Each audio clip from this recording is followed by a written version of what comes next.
Oui, effectivement, Mike, je suis depuis le château, sur la place du château, à l'intérieur du château en raison de la pluie. Il y a plusieurs dizaines d'employés de la commune de Nyon qui sont derrière moi, comme vous pouvez le voir.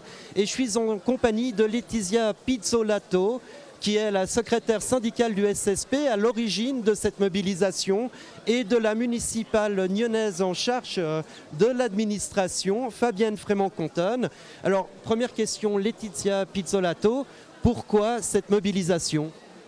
Je prends. Vous parlez directement. Alors, le personnel communal est mobilisé aujourd'hui à la place du château. S'est réuni mardi soir en assemblée générale, a décidé à l'unanimité des personnes présentes, environ 150, de se réunir pour manifester sa présence et sa volonté que la municipalité respecte les engagements pris depuis 1 an et demi dans le cadre de négociations en commission paritaire, de respecter le statut, les règlements qui ont été travaillés et tout le travail qui a été fait jusqu'à maintenant. Alors, Fabienne Frémont-Contonne, on vous reproche finalement de mener une politique de droite, de vouloir finalement privatiser la fonction d'employé communal. Qu'est-ce que vous répondez à ça? Nous travaillons sur un statut maintenant du personnel qui date d'il y a plus de 50 ans. Et nous n'avons jamais été aussi loin dans nos travaux, on en est très fiers. Alors le fait est que maintenant les choses sérieuses commencent et que c'est clair que c'est assez normal, et plus que normal, que le syndicat se fasse vivant à ce stade. Oui, nous allons arriver à produire quelque chose pour le printemps prochain. Mais tout de même, mais pour une ville de 20 000 habitants, tout de même, une manifestation comme ça, une mobilisation comme ça s'est jamais vu. Je crois que la dernière fois, c'était en 1974, d'après ce que vous m'avez dit. Pour une municipalité de gauche, c'est quand même un sacré coup fourré. Non, pas du tout. C'est depuis 50 ans qu'on a le même statut, donc évidemment il n'y avait pas de manifestation sur quelque chose qui ne changeait pas. C'est justement parce qu'on change les choses et on change les choses. C'est vraiment un engagement qu'on a pris. Il y a une politique du personnel qui a été décidée par la municipalité, qui est vraiment en phase avec son temps, moderne, en faveur des employés. Donc c'est tout bon. Maintenant, les employés ont envie de montrer qu'ils existent. C'est légitime, mais bien sûr qu'ils existent et on va négocier. Laetitia Pizzolato, il y a aussi un équivalent plein temps qui est là, je crois, pour parler du statut du personnel. Vous dites que les négociations ont été rompues. Expliquez-moi ça. Alors, comme je vous l'ai dit, jusqu'à mai-juin, on travaillait sur la refonte du statut. Alors, ce que je partage effectivement, c'est le fait que le statut date à certains articles qui datent d'une autre époque. Il est par certains côtés discriminatoire, notamment vers les étrangers. Il y a le nombre de vacances n'est pas du tout adapté au temps actuel. Donc là-dessus, on est d'accord, ça on ne le contredit pas, il faut le renouveler. Maintenant, arrivé en mai-juin, les choses se passaient bien. Commission paritaire, c'est de la négociation, ça peut être dur, mais ça se passait bien. Et là, les choses ont été complètement rompues, les séances ont été annulées sans qu'on ait d'explication. On a appris, mais par des voies informelles, que la municipalité s'était retournée, elle partait sur un règlement.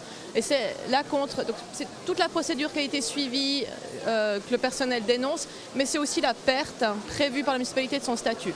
Et je pense qu'un exemple à donner dans ce retournement, il y avait eu une interpellation au conseil communal d'un député Joly, je crois, qui demandait à la municipalité où elle en était et pourquoi on maintenait ce statut. Et la municipalité avait à ce moment-là, courageusement, répondu que les négociations étaient menées en partenariat social et que c'était un statut, c'est bien un statut qu'on allait maintenir. Donc, arrivé en mai-juin, on ne s'y attendait pas, mais c'est un réel retournement. Maintenant, j'aimerais juste un mot, je pense que Mme Frémont-Contonne répondra sur en quoi c'est une privatisation. On peut avoir un règlement du personnel et puis le remplir de principes du droit administratif, qui sont des beaux principes, la lutte contre l'arbitraire, le droit de se défendre, le droit d'être entendu, de connaître les faits qui vous sont reprochés. Mais quand vous n'avez pas de voie de recours efficace, si vous voulez un employé qui est licencié, parce qu'il est âgé, parce qu'on ne veut plus de lui, ce qui coûte trop cher, parce qu'il ne plaît pas à son chef, qui va avec un règlement, il va demander à être entendu, on va l'entendre. Puis après, avec tous ces principes, il va aller au prud'homme. Puis là, on va lui dire, monsieur, vous avez raison, mais vous n'allez pas retrouver votre emploi, vous allez quand même être licencié, et puis vous aurez une petite indemnité qui vous permettra de ne pas être pénalisé au chômage. Avec un statut, si le tribunal reconnaît que vous avez été victime d'une décision injuste, vous êtes réintégré. Et ça, j'aimerais bien savoir en quoi une politique de gauche vise à limiter la possibilité de faire recours contre une décision arbitraire. Alors, qu'est-ce que vous répondez à ça? Alors, attendez, je ne vais pas répondre à ça du tout, je vais expliquer ce que c'est qu'un règlement. On vous accuse de dérobat, d'avoir retourné votre veste, d'avoir rompu les négociations. Non, nous avons proposé plusieurs dates aux syndicats et aux représentants du personnel ils ont juste refusé ces dates. Donc les discussions sont absolument voulues, il faut les faire, c'est indispensable. Par rapport au règlement, oui, nous avons décidé, la municipalité a décidé de passer à un règlement du personnel, comme absolument toute commune ou institution publique le fait. Il n'y a pratiquement plus personne qui a un statut. Un règlement s'adresse absolument à tous les employés, tous, pas seulement aux fonctionnaires.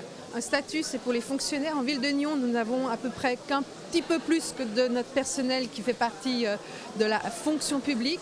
Nous voulons un règlement moderne qui soit adapté à nos réalités, qui soit relativement souple pour tous nos collaborateurs. À noter que nous entrons en matière sur une baisse du temps de travail, sur de la formation continue beaucoup plus étendue à tout le monde, sur l'égalité de traitement homme-femme, sur une certification Equal Salary, enfin, j'en passe. Vraiment, on est dans notre temps et je me réjouis de le montrer aux syndicats. Mais à quelques mois des élections, c'est quand même un sacré coup de poignard dans le dos que vous met le syndicat finalement. Pas du tout, ils jouent leur jeu, ils doivent exister. S'ils n'existent pas maintenant, quand est-ce qu'ils vont exister? Ça fait partie des règles, et voilà. Maintenant, on va discuter, on va se mettre à table parce qu'on veut faire aboutir cette nouvelle politique du personnel dans son complet. Dernière question, la prochaine date, la prochaine échéance pour ce combat syndical?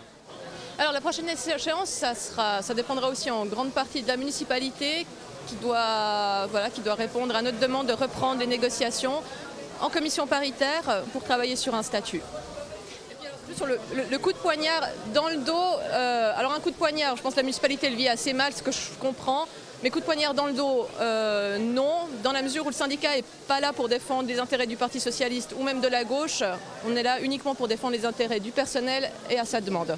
Mesdames, merci beaucoup d'être venues participer à cette réunion, d'avoir fait ce mini-débat. Mike, on vous rend le micro. Merci beaucoup.